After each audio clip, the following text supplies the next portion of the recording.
গল্পের শুরুতে আমরা মুম্বাই শহরের সবচেয়ে বিপজ্জনক মাফিয়া ডন রাজন আওলাককে দেখতে পাই, যার নাম শুনলে সবাই ভয়ে আতঙ্কিত হয়ে যেত। অবৈধ অস্ত্র ব্যবসা, মাদক পাচার, মানুষ অপহরণ, এটা ছিল তার নিত্যনৈতিক ঘটনা। তিনি যখন জানতে পারেন যে বিশ্বের সবচেয়ে দামি হীরা আফ্রিকান রেড সান কিছুদিনের জন্য মুম্বাই শহরের বিখ্যাত মিউজিয়ামে প্রদর্শনের জন্য আনা হবে, যা মাত্র কিছুদিনের জন্য দর্শকদের জন্য উন্মুক্ত থাকবে, আর এই হীরার বাজার মূল্য প্রায় 500 কোটি টাকা। হীরার দাম শুনে তার চোখ কপালে উঠে যায়, আর এই কারণে যে কোনো উপায়ে সে হীরাটি পেতে চায়। তাই সে অবৈধ উপায়ে হীরা চুরি করা প্ল্যানিং করে, আর এই কারণেও বিশ্ববিখ্যাত চোর রেহান রায়কে সে নক করে। সে বিভিন্ন দেশে ভ্রমণ করে এবং দামি দামি ধন সম্পদ সে চুরি করে। রায়হান এমন একজন দুর্ধর্ষ চোর, সে মাত্র কয়েক সেকেন্ডের মধ্যে যে কোনো লক বা সিকিউরিটি সিস্টেম ভেঙে ফেলতে সক্ষম হয়। সে কীভাবে সমস্ত সিকিউরিটি ভেঙে একটি প্লেনের ভিতরে 500 কোটি টাকা হীরা চুরি করে, সেটাই দেখবো আজকের এই অসাধারণ মুভির এক্সপ্লেনেশনে। আর মুভি শুরু করার আগে দয়া করে চ্যানেলটিতে সাবস্ক্রাইব করে দিও প্লিজ। এক কথায় চুরি তার রক্তে মিশে আছে। সে বুঝতে পেরেছিল রায়হানকে হয়তোবা রাজি করানো সম্ভব না, আর এই কারণে তার বাবা ও তার ভাইকে জিম্মি করে তাকে এই কাজ করাতে বাধ্য করে। আর যদি সেটা কাজ না করে তাহলে তার চোখের সামনে তার ভাই ও তার বাবাকে মেরে ফেলার থ্রেট দেয়। তাই বেচারা তার ভাই ও বাবার কথা চিন্তা করে এই কাজ করতে রাজি হয়ে যায়। অন্যদিকে তাকে অনেক আগে থেকেই ভারতীয় গোয়েন্দা বিক্রম সিং তাকে নজরে রাখছিল। সে এয়ারপোর্টে বিক্রম প্যাটেলের দুইজন গোয়েন্দাকে বোকা বানিয়ে এসে সেখান থেকে পাসপোর্ট নিয়ে মুম্বাই চলে আসে এবং সে সেখানে ডন রাজনের সাথে দেখা করে। রাজন তাকে সে হীরা সম্পর্কে ধারণা দেয়। হীরাটি ছিল আফ্রিকার রাজাদের। প্রজন্মের পর প্রজন্ম তারা শুধু হাত বদল করে আসছিল। এটা অনেক দুর্লভ হওয়ার দামও ছিল আকাশচুম্বী। তাই তাকে যে করেই হোক না কেন সেটা মিউজিয়াম থেকে চুরি করে আনতে বলে, আর সে যদি এটা চুরি করে আনতে পারে তাহলে তাকে অর্ধেক টাকা তাকে দিয়ে দিবে। অন্যদিকে রাহান চলে যাওয়াতে তার বাড়িতে গোয়েন্দারা অভিযান পরিচালনা করে এবং কোনো কিছু আছে কিনা এটা জানার জন্য সে বিভিন্ন ডকুমেন্টস খোঁজাখুঁজি করে, কিন্তু অনেকক্ষণ খোঁজাখুঁজির পরও কোনো কিছু না পেয়ে সেখান থেকে তারা চলে আসে। পরের দিন সকালে রেহান দর্শনার্থী হিসাবে সেই মিউজিয়ামে যায় এবং সেখানে সমস্ত জিনিস ভালোভাবে পর্যালোচনা করে।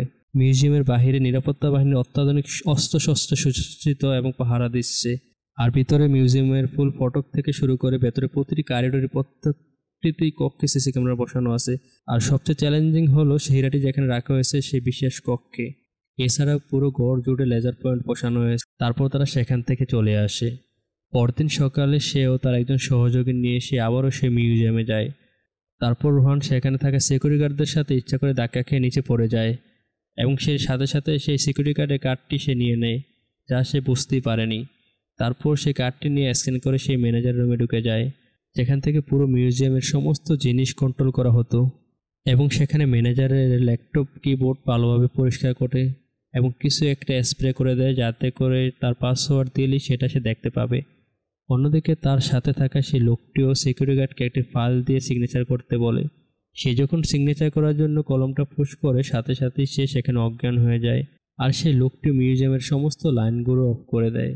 আর সমস্ত লাইন অফ হয়ে যাওয়াতে সবাই আতঙ্কিত হয়ে যায় এবং তারা বারবার সিকিউরিটি গার্ডকে সিগন্যাল দিচ্ছিল, কিন্তু সে অজ্ঞান হয়ে যাওয়াতে কোনো সিগন্যালই সে রিসিভ করতে পারছিল না।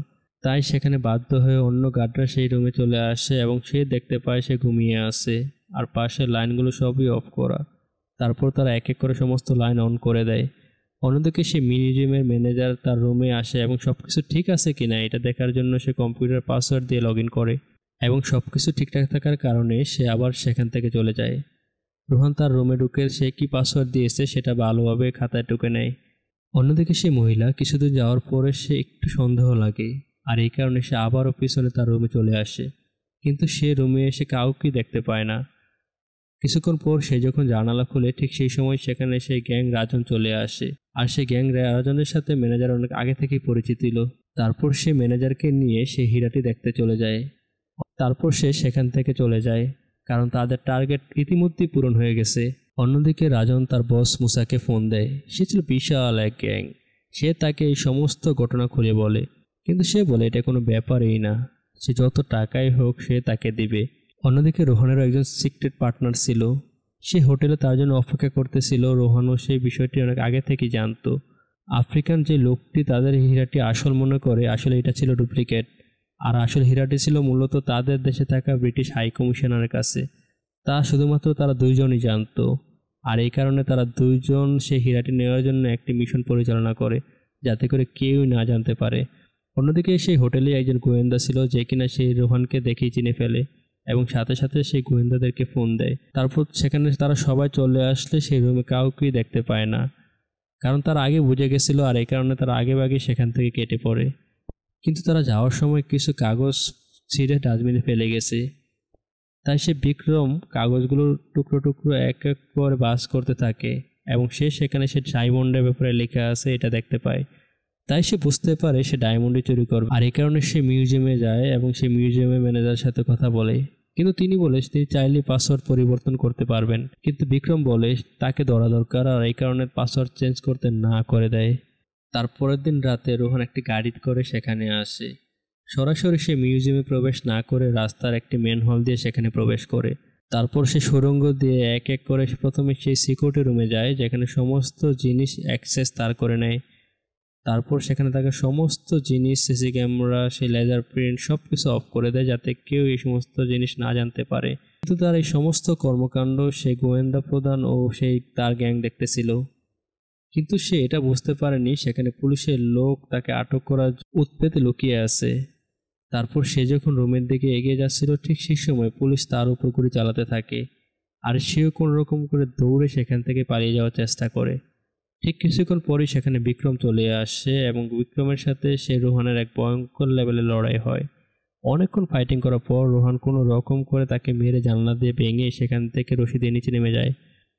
আর এইটা থেকে সে অনেক বেশি আশ্চর্য হয়ে যায়, কারণ সমস্ত জায়গায় সে তার লোক সেট করে রেখেছিল, কিন্তু সে এদিক দিয়ে চলে যাবে এটা তার মাথায় আসেনি। আর ঠিক সেখানেই রোহানের সিক্রেট পার্টনার সেখানে গাড়ি নিয়ে চলে আসে এবং তারা দুজনই সেখান থেকে পালিয়ে যায়। রোহান এই কাজটা ঠিকমতো করতে না পারার কারণে তাকে প্রচণ্ডভাবে মারতে শুরু করে এবং সে বলে তাকে আরও একটি সুযোগ দিতে। ঠিক সেই সময় রাজন তাকে তার বাবার ছবি দেখায় এবং সে বলে বিকেলে প্রত্যেক দিন তার বাবা হাঁটতে বের হয়, আর যদি সে পরের বার মিস করে তাহলে তার বাবাকেও সে মেরে ফেলবে। আর এই সমস্ত ঘটনা যখন জানাজানি হয়ে যায় তখন সেই আফ্রিকার রাজপুত্র সেই হীরাটি নিতে চলে আসে এবং সেই হীরাটি তাদের দেশে নিয়ে যাওয়ার জন্য সে রেডি হয়। তাই রোহানও প্ল্যানিং করে যে সেই হীরা প্লেন থেকে চুরি করবে, আর এই কারণে প্রথমে সে রাজপুত্রের সেই প্রাইভেট জেট বিমানিত করে দেয়, যা ঠিক করতে প্রায় 7 দিন সময় লাগবে। আর এই কারণে বেচারা কোনো উপায় না দেখে সেই যাত্রীবাহী বিমানে তাদের সবার সাথে যায়। আর সেই প্লেনে রোহান, ডন রাজনের স্ত্রী ও তার বডিগার্ড তারা 4 জন একই প্লেনে টিকিট কাটে। তারপর তারা ইমিগ্রেশন শেষ করে সোজা প্লেনে উঠে যায়। একই প্লেনে রোহানের টিকিট কাটা দেখে সেই গোয়েন্দা আবারও তার পিছু পিছু ধাওয়া করতে থাকে, কারণ সে বুঝতে পেরেছিল সেই হীরাটি হয়তোবা রোহান সেই প্লেন থেকে চুরি করবে, কারণ যেখানে হীরা সেখানেই রোহান, তাই তার মনে একটু কোট লেগে যায়। তারপর সে এয়ারপোর্টে সরাসরি চলে আসে এবং সেই প্লেন সম্পর্কে জিজ্ঞাসা করে, কিন্তু তারা বলে প্লেনটি কিছুক্ষণ আগেই চলে গেছে। তাই সে কোনো উপায় না দেখে সে একটি জেট প্লেন নিয়ে সেখানের উদ্দেশ্যে রওনা হয়। তাই বিক্রম বুদ্ধি খাটিয়ে সে প্লেনে থাকা একজনের কাছে সে রোহানের ছবিটি পাঠিয়ে দেয় এবং তাকে বলে পুরো প্লেনে তাকে খোঁজ দে। তখন সে মেয়েটি এক এক করে সবাইকে দেখতেছিল। ঠিক সেই সময় রাজনের বডিগার্ড বিষয়টি বুঝতে পারে এবং রাজনের কাছে গিয়ে সমস্ত ঘটনা খুলে বলে। তাই রাজনও বুঝতে পারে, তাই রোহানকে ইশারা দিয়ে ভিতরে নিয়ে যায়। তারপর সে রোহানকে সমস্ত বিষয়টি বুঝিয়ে বলে। তখন রোহান বুঝতে পারে তাকে সময় নষ্ট করতে হবে, আর এই কারণে সে একটা প্ল্যানিং করে। রাজন যখন বিমানওয়ালাকে ডাক দেয় ঠিক সেই সময় রোহান তার কাছ থেকে একটা আইডি কার্ড নিয়ে নেয় এবং আইডি কার্ডটি অ্যাক্সেস দিয়ে সে মালামাল যেখানে রাখে সেখানে চলে যায়, যাতে করে কেউ তাকে না দেখতে পায়। তারপর সে মেয়েটি সর্বত্র খুঁজেও কোথায় যখন তাকে পাচ্ছিল না ঠিক সেই সময় সে গোয়েন্দাকে ফোন দেয়, কিন্তু গোয়েন্দা এটা কোনোভাবেই বিশ্বাস করতে পারছিল না, কারণ সে জানতো সে সেই রুমেই আছে। তারপর রোহান যখন তার কাজ শেষ করে রাজনের স্ত্রীকে ডাকে এবং তাকে সে বিমানওয়ালা হিসাবে সেখানে প্রবেশ করায়।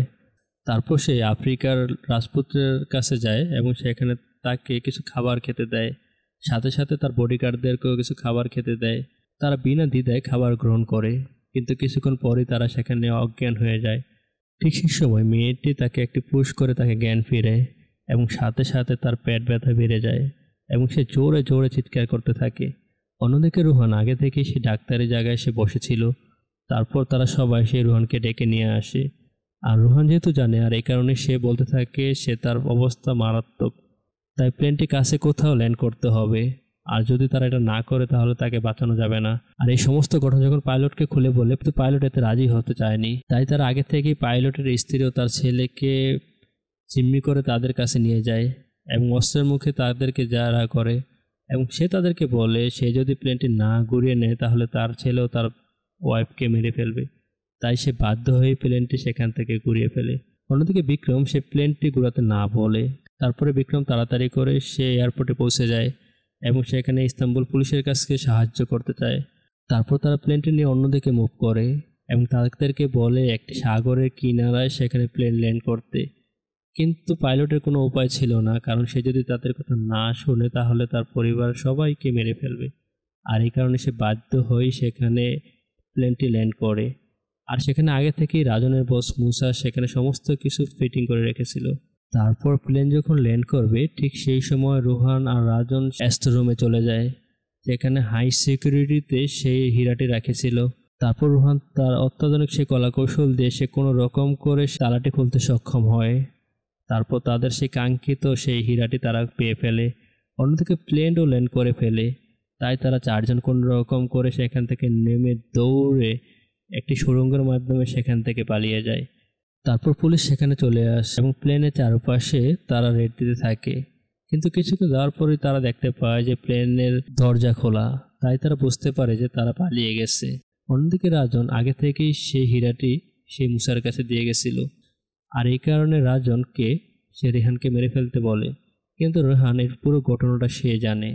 আর এই কারণে সে রেহানকে মারাত্মকভাবে মারতে থাকে এবং একটা সময় পরে মারতে মারতে তাকে সেই রুমে বন্দি করে রাখে। ঠিক কিছুক্ষণ পরে যখন মুসা সেখানে চলে আসে ঠিক সেই সময় রাজন তার মুখের সিগারেটটি সেখানে ফেলে দেয়, আর সাথে সাথে সেটা আগুন ধরে একেবারে